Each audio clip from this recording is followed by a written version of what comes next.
অনবরত বৃষ্টির দিনগুলোতে যদি একটু পিঠে পুলি হয় তবে মন্দ নয়, আর যদি হয় স্বাস্থ্যসম্মত খাওয়া তাহলে তো কথাই নেই।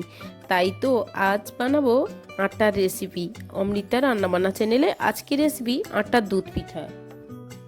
প্রতিদিনের ব্যবহারিক আটা দিয়ে এরকম সহজ আর সুস্বাদু রেসিপি বানাতে চাইলে অবশ্যই আপনার জন্য এই রেসিপি একদম পারফেক্ট হবে। কাজু, কিশমিশ, নারকেল মুখে পড়তেই একেবারে এত সুন্দর টেস্ট। আহা, একটু করে মালাই খাবেন আর একটা করে পিঠে খাবেন, দেখবেন এত সুন্দর টেস্ট। এত কম খরচে, কম সময়ে, এত কম পরিশ্রমে যে এত সুন্দর রেসিপি, তাও আবার স্বাস্থ্যকর খাবার আটা তৈরি, ভাবা যায়? এই পিঠেটা যাতে খুব সহজে পারফেক্টলি বানানো যায় সেটি আজ আপনাদের সঙ্গে অবশ্যই শেয়ার করব। তবে চলুন পিঠে বানানো শুরু করা যাক। তো এখন পিঠের জন্য নিয়ে নিয়েছি একটি নারকেল। নারকেলটাকে আমি কাঠারির সাহায্যে ভালোভাবে ফাটিয়ে নিচ্ছি। তো নারকেলটাকে ফাটিয়ে কুনির সাহায্যে কুড়ে নিতে হবে। এখন নারকেলটাকে ফাটিয়ে নিয়ে ভালো করে জলটাকে আলাদা করে নিয়েছি। আর একটা কুন্নি নিয়ে নিয়েছি, কুন্নির সাহায্যে নারকেলটাকে কুড়ে নিচ্ছি। পুরো নারকেলটাকে কুড়ে নিচ্ছি ভালো করে। তো নারকেলটা পুরোটা হয়তো আমার রেসিপিতে লাগবে না, আপনাদের পরিমাণ বুঝে নারকেলটা দেবেন, অবশ্যই আমি সেটাও দেখিয়ে দেব। তো আমি একটি বাটিতে নারকেলটাকে তুলে নিলাম আর পিঠের জন্য নিয়ে নিলাম প্রায় 250 গ্রাম আটা। তো আটাটা আমি একটা বড় পাত্রে নিয়ে নিয়েছি যাতে মাখাতে সুবিধা হয়। আর নিয়ে নিলাম নারকেল কোড়া, নিয়েছি কিশমিশ, নিচ্ছি চিনেবাদাম, আর নিয়ে নেব কয়েকটা কাজু বাদাম। কাজু, কিশমিশ, চিনেবাদাম একেবারে অপশনাল, আপনারা নাও দিতে পারেন। আর নিয়ে নিলাম চিনি। চিনিটা অবশ্যই লাগবে। আর সবচেয়ে প্রয়োজনীয় এখানে দুধ আমি নিয়েছি গরুর দুধ, প্রায় 2 লিটার। আপনারা এর পরিবর্তে গুঁড়ো দুধ নিতে পারেন। আর এখানে আমি হাতের সাহায্যে কাজু বাদামগুলো ভেঙে নিচ্ছি। আপনারা হামানদিস্তায় বা শিলনোড়াতে একটু গুঁড়ো করে নিতে পারেন। গুঁড়ো করবেন না, আধ ভাঙা করবেন। আর কিশমিশগুলোকে হাত দিয়ে কেটে নিচ্ছি। হামানদিস্তায়ও একটু থেতো করে নিতে পারবেন। আর হামানদিস্তা বা শিলনোড়াতে এই বাদামগুলো গুঁড়ো করে নিতে পারবেন। আর নিয়েছি 6টা এলাচ আর 3টে তেজপাতা। ব্যাস, এবার পিঠের জন্য রেডি করে নিচ্ছি। আটাতে আমি লবণ দিয়ে দিলাম পরিমাণ মতো। আটাটা একটু বেশি পরিমাণ নিয়েছি কারণ আমাদের বাড়িতে সদস্য সংখ্যা 7 জন, তৈরি করব এতজনের, তাই তো আপনাদের পরিমাণ বুঝে আপনারা নিয়ে নেবেন। আর চিনি দিয়ে দিচ্ছি। তো পুরো চিনিটা আমি এখানে দেব না, কিছুটা চিনি এখন দিচ্ছি আর পরে কিছুটা চিনি লাগবে। তো চিনি, লবণ আটার সঙ্গে ভালোভাবে মাখিয়ে নিচ্ছি। চিনি দানাগুলো যেহেতু বড় বড় তাই আগেই দিয়ে দিলাম। আর এখন অল্প অল্প জল দিয়ে দিয়ে আটাটাকে আমি মাখিয়ে নেব। আটাটাকে কিন্তু যেমন করে আমরা রুটি বানাই এমনি করে বানালে হবে না, তার থেকে তরল বানাতে হবে। দেখুন কতটা সফট হয়েছে, কতটা নরম, আমি হাত দিয়ে দেখিয়ে দিচ্ছি। অনেকটাই নরম, মানে আটা যেভাবে মাখাই তার তুলনায় অনেক নরম। দেখুন হাতে কেমনভাবে লেগে যাচ্ছে। আমি আপনাদের বোঝার সুবিধার্থে বারবার দেখিয়ে দিচ্ছি, একটু ভালোভাবে দেখার চেষ্টা করুন।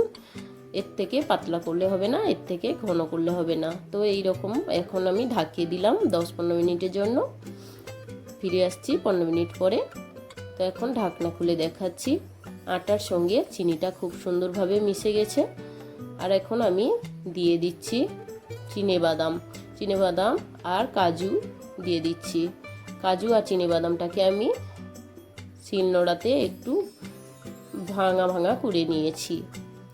আর দিয়ে দিচ্ছি কিশমিশগুলো আমার বড় বড় ছিল তাই একটু শিলনোড়ায় থেতো করে নিয়েছি। কাজু, কিশমিশ, চিনিবাদাম থেতো করে নিলে টেস্ট ভালো হয় পিঠের মধ্যে। আর নিয়ে নিলাম নারকেল কোড়া। তো নারকেল কোড়াটা পুরোটা দিলাম না, কিছুটা দিলাম। তো সব কিছুকে আমি ভালো করে এখন মিশিয়ে নিচ্ছি। এইভাবে খুব সুন্দর করে মাখিয়ে নিতে হবে। যেমন করে আমি মাখাচ্ছি হাত দিয়ে, ঠিক এমন করেই মাখিয়ে নেবেন আপনারা। তো এখন আমি রেস্টে রেখে দেব প্রায় 20 মিনিটের মতো। ফিরে আসছি 20 মিনিট পরে। তো এখন আমি ওভেনটা জ্বালিয়ে কড়াইটা গরম করতে বসিয়ে দিলাম। এখন দিয়ে দিচ্ছি গরুর দুধ। তো আমি গরুর দুধ নিয়েছি প্রায় 2 লিটার। তো আপনারা চাইলে এর থেকে বাড়িয়ে নিতে পারেন, কিন্তু এর থেকে কম নেবেন না। আর যদি গুঁড়ো দুধ দেন তাহলে প্রায় 6টা প্যাকেট গুঁড়ো দুধ দিয়ে দেবেন, তাহলেও হবে। আর দিয়ে দিলাম 3টে তেজপাতা, আর দিচ্ছি 6টা এলাচ মুখ ফাটিয়ে। এলাচ আর তেজপাতাটা দুধের সঙ্গে ভালোভাবে ফুটিয়ে নিচ্ছি সেন্টের জন্য, তাতে টেস্টও ভালো হবে, পিঠে খাওয়ার সময় বেশ ভালোই লাগবে। তো এখন দুধটাকে আমি বেশ ভালো করে ঘন করে নেব। দেখুন দুধটা ফুটতে ফুটতে আমার অনেকটাই ঘন হয়ে এসেছে। এখন প্রায় 1 লিটার মতন দুধ রয়েছে। দুধটাকে এইভাবেই ফুটিয়ে নেবেন। দুধটা ফোটানো অবস্থায় আমাদের পিঠেগুলোকে ছাইড়ে দিতে হবে। তো 1 লিটার দুধ আছে, এখন আমি দিয়ে দিচ্ছি পিঠেগুলোকে। দেখুন কত সুন্দর হাতের সাহায্যে নিচ্ছি, এমনি আঙুল দিয়েই ছোট ছোট করে বলের আকারে ছেড়ে দিতে হবে। তো আপনারা এইভাবেই দিয়ে দেবেন। আমি আপনাদের বোঝার সুবিধার্থে আবারও একটা নিয়ে দেখাচ্ছি। দেখুন হাতের সাহায্যে এইভাবে নিয়ে আঙুল দিয়ে পিঠেগুলোকে একটা একটা করে গরম দুধের উপরে ছেড়ে দিতে হবে। ঠিক আমি যেমন করে দিচ্ছি আপনারা দেবেন, অবশ্যই পিঠেটা ভালো হবে। তো এইভাবেই সব পিঠেগুলোকে আমি একটা একটা করে ছেড়ে দেব। সমস্ত পিঠে দেওয়ার পরে আমি বেশ কিছুক্ষণ রেস্টে ছিলাম, মানে স্ট্যান্ডিং টাইম দিয়েছিলাম। তো এখন পিঠেটা আমার ফুটে গিয়েছে। দুধটা দেখুন সর হয়ে গেছে দুধের উপরে। তো দুধের উপরে এরকম সর হয়ে গেলে দুধের সরটাকে খুন্তির সাহায্যে বা চামচ দিয়ে খুব আস্তে আস্তে নেড়ে চেড়ে দিতে হবে। এইভাবে আমিও একটু নেড়ে চেড়ে নিচ্ছি, যেমন করে আপনারাও কিন্তু এইভাবেই নেড়ে চেড়ে দেবেন। এতে করে পুরো দুধের ঘনত্বটা বজায় থাকবে, আর সেটা হালকা হাতে, কারণ পিঠেগুলো এখনো পুরোপুরি সেদ্ধ হয়ে যায়নি।